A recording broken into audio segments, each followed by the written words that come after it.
लेकर आया हूँ सिमेट्रिक और स्क्यू सिमेट्रिक मैट्रिक्स। पहला सिमेट्रिक मैट्रिक्स। सिमेट्रिक मैट्रिक्स में सममित आव्यूह। देखिए सममित आव्यूह क्या होता है। A square matrix A is called symmetric matrix if A transpose equal to ए।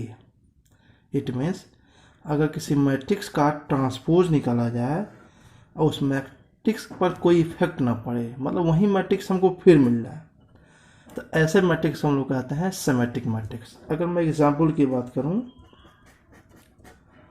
मैंने लिखा ए इक्वल टू 5 4 -7 4 1 3 -7 3 2। देखिए हमने एक मैट्रिक्स लिखा है, थोड़ा स्पेशल टाइप की मैट्रिक्स है, आप इसको ध्यान से देखिए। और मैं इस मैट्रिक्स का जरा ट्रांसपोज निकालता हूँ। ट्रांसपोज कैसे निकालते हैं हमने बताया था आपको पिछले वीडियो में कि रो और कॉलम को आपस में हम लोग इंटरचेंज कर देते हैं। मतलब पहला रो पहला कॉलम हो जाएगा, दूसरा रो दूसरा कॉलम हो जाएगा, तीसरा रो तीसरा कॉलम हो जाएगा। हम लोग जरा चेंज करके देखते हैं। देखिए ये पहला रो है, इसको पहला कॉलम करना है तो क्या हो जाएगा 5 4 -7। ये दूसरा रो दूसरा कॉलम हो जाएगा तो क्या हो जाएगा 4 1 3। ये तीसरा रो तीसरा कॉलम हो जाएगा तो क्या हो जाएगा -7 3 2। अब आप अगर ध्यान से देखिए तो जो मैट्रिक्स ये दिख रहा है वही मैट्रिक्स ये दिख रहा है। ध्यान से देख लीजिए, आप खुद चेक कर लीजिए। दोनों सेम टाइप के हैं, दोनों 3x3 के हैं और इनके करस्पॉन्डिंग एलिमेंट्स आपको सेम दिखाई देंगे। देखिए 5 5 4 4 -7 -7। इस तरह से इसके सारे करस्पॉन्डिंग एलिमेंट और इसके करस्पॉन्डिंग एलिमेंट्स आपस में इक्वल है। इट मीन्स कि A equal to A transpose. यानी कि हमने आपके सामने जो ये मैट्रिक्स लिख रखा है यह एक सिमेट्रिक मैट्रिक्स है। मान लीजिए कि मैंने एक मैट्रिक्स लिखा A equal to A11 A12 A13 A21 A22 A23 A31 A32 A33। मैंने 3x3 का एक स्क्वायर मैट्रिक्स लिखा है। ध्यान देंगे इसको हमने एक तरीके से और लिखना आपको सिखाया था, AIJ 3x3। यानी जो ये मैट्रिक्स है वो AIJ टाइप का है। और किस ऑर्डर का मैट्रिक्स है 3x3 टाइप का मैट्रिक्स है। जब हम ट्रांसपोज ले रहे हैं तो एक्चुअल में हो क्या रहा है, आप जरा एक आध बार खुद लिखने की कोशिश करिएगा। ये जो डायगोनल के एलिमेंट्स हैं इनमें कोई प्रभाव पड़ने वाला नहीं है। बस हो क्या रहा है कि यहाँ के एलिमेंट उठ के यहाँ जाता है, यहाँ के एलिमेंट उठ के यहाँ जाता है और यहाँ के एलिमेंट उठ के यहाँ जाता है। आप एक आध बार चेंज करिएगा, आपके समझ में आ जाएगा। अगर मैं इस मैट्रिक्स को चाहता हूँ कि सिमेट्रिक मैट्रिक्स बने या सिमेट्रिक मैट्रिक्स में इसको चेक करना चाहता हूँ, तो जब मैं इसका ट्रांसपोज लूँगा तो एक्चुअल में होगा क्या कि ये एलिमेंट यहाँ आ जाएगा, ये वाला एलिमेंट यहाँ आ जाएगा और ये एलिमेंट यहाँ आ जाएगा। या यूँ कहिए कि सारे एलिमेंट्स अपनी अपनी जगह को चेंज कर देंगे, लेकिन जो डायगोनल के एलिमेंट हैं वो किसी रूप में चेंज नहीं होंगे। अब मैं अगर चाहता हूँ कि हमारी मैट्रिक्स A एक सिमेट्रिक मैट्रिक्स बने तो हमको ध्यान देना चाहिए कि A11 और A21 को इक्वल रखना चाहिए, A13 और A31 को इक्वल रखना चाहिए, A23 और A32 को इक्वल रखना चाहिए। दैट इज अगर हम चाहते हैं कि मैट्रिक्स सिमेट्रिकल बने तो हमें A12 को A21 लिखना चाहिए, A32 को A23 रखना चाहिए और A13 को A31 लिखना चाहिए। ध्यान देंगे मैंने जो एग्जाम्पल लिखा, अक्सर परीक्षाओं में देखा जाता है कि बच्चे एक सिमेट्रिक मैट्रिक्स का एग्जाम्पल रट के जाते हैं। ये कहीं एग्जाम में पूछ दिया कि सिमेट्रिक मैट्रिक्स के डिफिनेशन लिखिए और एग्जाम्पल लिखिए, तो बहुत सारे बच्चों को मैंने देखा है कि वो एग्जाम्पल याद करके जाना है। ध्यान देंगे आपको एग्जाम्पल याद करने की ज़रूरत नहीं है। आपको जब भी सिमेट्रिक मैट्रिक्स कोई पूछे, एक एग्जाम्पल पूछे, तो हमने बताया कि सिमेट्रिक मैट्रिक्स एक स्क्वायर मैट्रिक्स होता है। बढ़िया एग्जाम्पल है 3/3 का एग्जाम्पल दीजिए उसको। उस व्यक्ति को क्या करिए कि आप एक मैट्रिक्स लिखिए, ध्यान देंगे, डायगोनल पे जो मन करे वो लिख दीजिए, चलेगा। अब जो एलिमेंट A12 पे है वहीं A21 पे रखिए, जो A13 पे है वहीं A31 पे रखिए, जो A23 पे है वहीं A32 पे रखिए। देखिए ध्यान से, मैंने जो एग्जाम्पल बनाया है, यहाँ 4, यहाँ 4, -7, यहाँ -7, 3, 3। आप देखेंगे ऑटोमेटिक आपकी मैट्रिक्स जो है वो एक सिमेट्रिक मैट्रिक्स बन जाएगी। इससे हमें एक चीज और पता चलता है, therefore A is symmetric if Aij equal to Aji। बड़ा इंपॉर्टेंट चीज है ये। इसको आप नोट के रूप में भी लिख सकते हैं, लेकिन आपको बताऊं ये डिफिनीशन के रूप में भी काम करेगा। मतलब आपसे कोई पूछे कि डिफाइन सिमेट्रिक मैट्रिक्स, तो आप बोल सकते हैं इन matrix for which A transpose equal to A is called symmetric matrix. लगे हाथों आप इसको भी डिफिनीशन के रूप में लिख सकते हैं। कैसे? कोई पूछे कि सिमेट्रिक मैट्रिक्स बताइए, तो कहिएगा अगर Aij की वैल्यू Aji के बराबर हो तो मैट्रिक्स सिमेट्रिक मैट्रिक्स कही जाएगी। देखिए इसको हम नोट 1 किए देते हैं, तो आप इसको नोट 1 के रूप में समझ सकते हैं या डिफिनेशन के रूप में ले सकते हैं। मैं नोट 2 लिखता हूँ। नोट 2 ये लिखता हूँ कि A transpose is a symmetric matrix. मतलब अगर किसी मैट्रिक्स में उसी मैट्रिक्स के ट्रांसपोज से मल्टीप्लाई कर दिए, ध्यान देंगे मैट्रिक्स ए स्क्वायर मैट्रिक्स होना चाहिए। अगर किसी मैट्रिक्स में या किसी स्क्वायर मैट्रिक्स में उसी मैट्रिक्स का ट्रांसपोज से मल्टीप्लाई कर दीजिए, तो आपको जो नई आंसर मैट्रिक्स मिलेगी दैट इज सिमेट्रिक मैट्रिक्स। ये बहुत बड़ी प्रॉपर्टी है, ये नोट 2 हमारा है। बात आती है कि आखिर कैसे, क्यों। तो एक काम करते हैं, सिमेट्रिक मैट्रिक्स की क्या पहचान होती है। आप उस मैट्रिक्स का ट्रांसपोज निकालिए और अगर वही मैट्रिक्स आ जाए तो सिमेट्रिक है। तो हम एक काम करते हैं, प्रूफ के रूप में दे सकते हैं इसको। हमने लिखा है A ट्रांसपोज, पता नहीं कौन सी मैट्रिक्स है, मुझे नहीं मालूम है। मैं इसका ट्रांसपोज निकालता हूँ। अगर इसका ट्रांसपोज इतना ही आ गया तो A क्या है मुझे नहीं मालूम है, A ट्रांसपोज क्या है मुझे नहीं मालूम है, लेकिन एक बात मैं बोल्डली कर सकता हूँ कि A ट्रांसपोज हमेशा सिमेट्रिक होगी। चेक करते हैं, देखते हैं।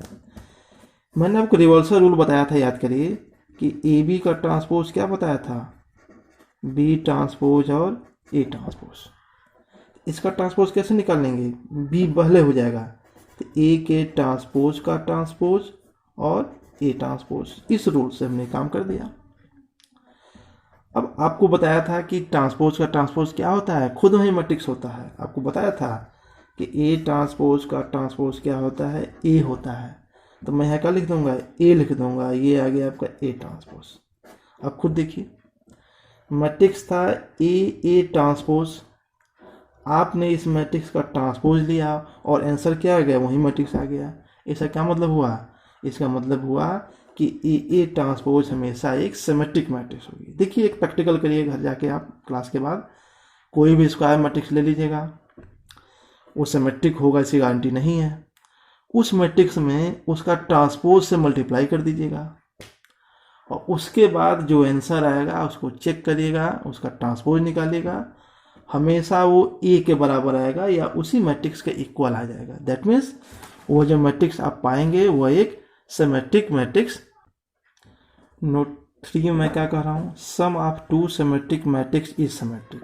मतलब अगर दो मैट्रिक्स को ले लीजिए जो सिमेट्रिक हो, ध्यान देंगे सिमेट्रिक होना चाहिए, अब उनका ऐड कर दीजिए और फिर ट्रांसपोज कर दीजिए, तो आप पाएंगे कि ऐड करने के बाद ट्रांसपोज जब आप लेंगे तो फिर वो A+B ही आ जाएगा।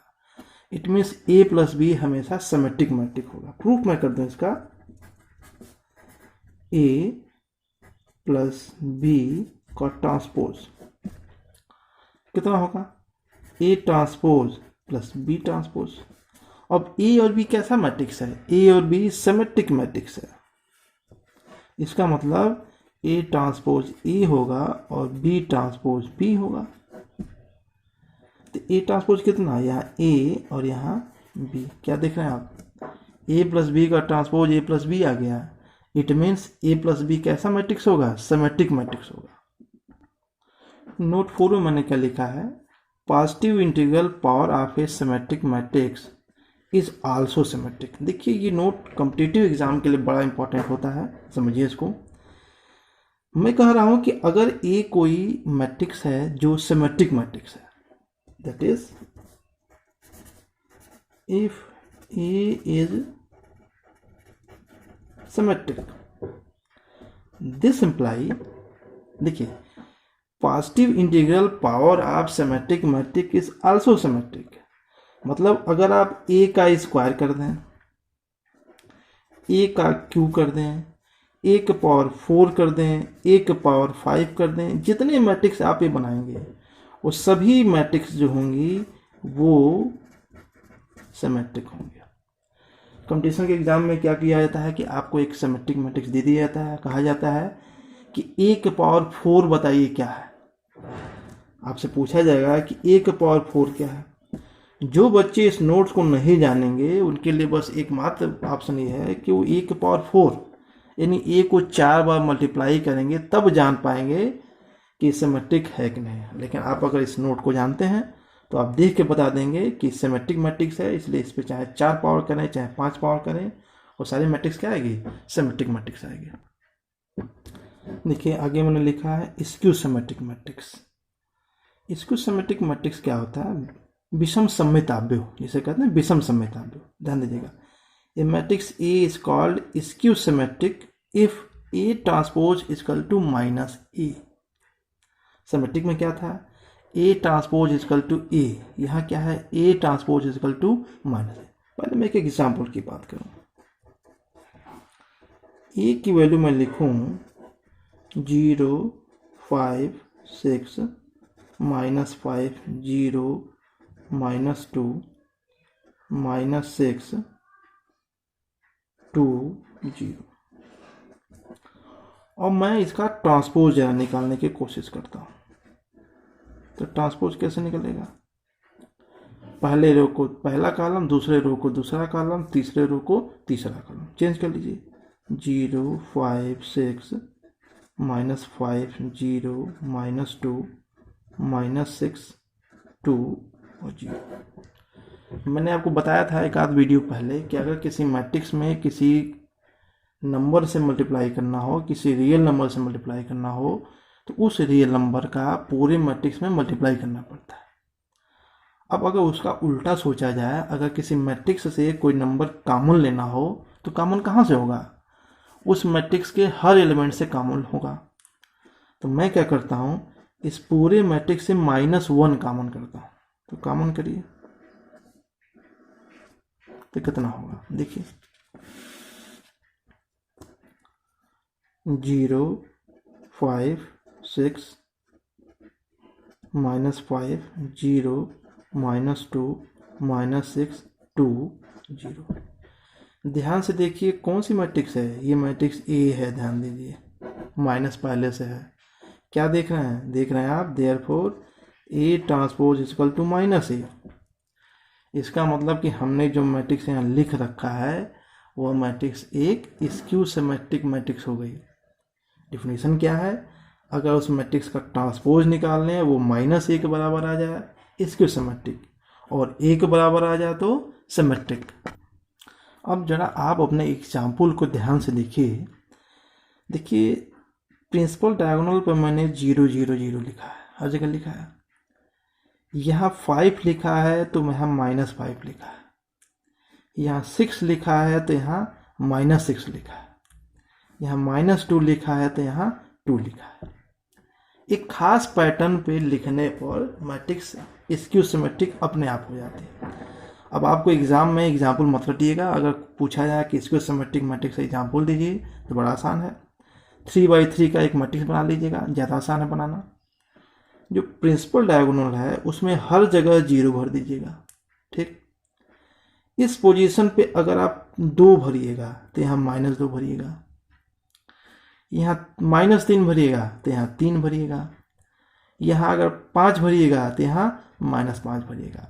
इसका मतलब क्या हुआ, यहाँ क्या हो रहा है, यहाँ हो ये रहा है कि A12 की वैल्यू -A21, A23 की वैल्यू -A23 और A13 की वैल्यू -A31। आप इस पैटर्न को फॉलो करिएगा तो आप पाएंगे कि जो मैट्रिक्स बन रही है वो अपने आप स्क्यू सिमेट्रिक मैट्रिक्स बन जाएगी। बस एक बात का ध्यान देना है कि प्रिंसिपल डायगोनल पे 0 आना चाहिए। 0 क्यों आना चाहिए ये हम आगे चल के एक थ्योरम में आपको हम डिस्कस करेंगे। अब हम यहाँ बोल सकते हैं कि अगर matrix Aij n cross n एक स्क्वायर मैट्रिक्स है, then A is called skew symmetric if Aij बराबर -Aj। मतलब वहीं A12 बराबर -A21, A13 बराबर -A31 मैंने लिखा है। यह नोट भी कर सकते हैं इसको, और आप इसको एक डिफिनीशन भी मान के चल सकते हैं। वो आपसे पूछे what is skew symmetric matrix, तो सीधे लिखिए square matrix in which Aij equal to -Aj is called skew symmetric. देखिए मैंने नोट 2 क्या लिखा है, if A is skew symmetric matrix then A के power n is symmetric if n is even, A के power n is skew symmetric if n is odd. देखिए ये note भी कॉम्पिटिटिव एग्जाम के लिए बड़ा इंपॉर्टेंट है, ध्यान दीजिएगा। होता क्या है परीक्षाओं में, आपको एक मैट्रिक्स A दे देगा और ऐसा देगा कि वो स्क्यू सिमेट्रिक होगा, तो आपको पहचानना पड़ेगा स्क्यू सिमेट्रिक होगा। और आपसे पूछेगा कि बताइए A स्क्वायर क्या होगा, ध्यान दीजिएगा A स्क्यू सिमेट्रिक है तो A स्क्वायर, तो बच्चे जो नहीं जानेंगे वो A का स्क्वायर निकालने लगेंगे। A का स्क्वायर निकालने की जरूरत नहीं है, यहाँ साफ लिखा है A के power n is symmetric if n is even. अगर आपका पावर n है, अगर इवन है, इवन मतलब सम है, तो A के पावर n हो जाएगा सिमेट्रिक। इस हिसाब से ये A स्क्वायर क्या होगा, सिमेट्रिक होगा। अब बताइए A के पावर 4 क्या होगा, ये भी सिमेट्रिक होगा। A के पावर 6 क्या होगा, ये भी सिमेट्रिक होगा। ये सब सिमेट्रिक होंगे। आपसे क्वेश्चन पूछा जाएगा कि बताइए ए क्यू क्या है, तो ए क्यू क्या है, तो देखिए A के power n is skew symmetric if n is odd. 3 कैसा पावर है, ऑड पावर है, इसलिए कैसा मैट्रिक्स होगा ये, स्क्यू सिमेट्रिक। A के पावर 5 कैसा मैट्रिक्स होगा, स्क्यू सिमेट्रिक। ये सारे जो हैं स्क्यू सिमेट्रिक मैट्रिक्स होंगे। तो आप समझिए अगर कोई स्क्यू सिमेट्रिक मैट्रिक्स दे दिया जाए और उस पर कहा जाए कि 6 पावर बताइए, A के पावर 6 क्या होगा, तो आपको मल्टीप्लाई नहीं करना है, सीधे बोलेगा कि सिमेट्रिक मैट्रिक्स होगा। A अगर स्क्यू सिमेट्रिक है उस पर 3 पावर दे दे, 5 पावर दे दे, तो आपको कुछ करना नहीं है, सीधे बोल सकते हैं क्या कि यह जो है एक स्क्यू सिमेट्रिक मैट्रिक्स है। यानी इवन पावर वाले सारे सिमेट्रिक हो जाएंगे और 8 पावर वाले सारे स्क्यू सिमेट्रिक मैट्रिक्स हो जाएंगे। ये सिमेट्रिक स्क्यू सिमेट्रिक मैट्रिक्स थोड़ा लंबा कंसेप्ट है, ये खत्म नहीं हो पा रहा है इस वीडियो में, इसको हम नेक्स्ट वीडियो में कवर कर देंगे। Okay, thank you.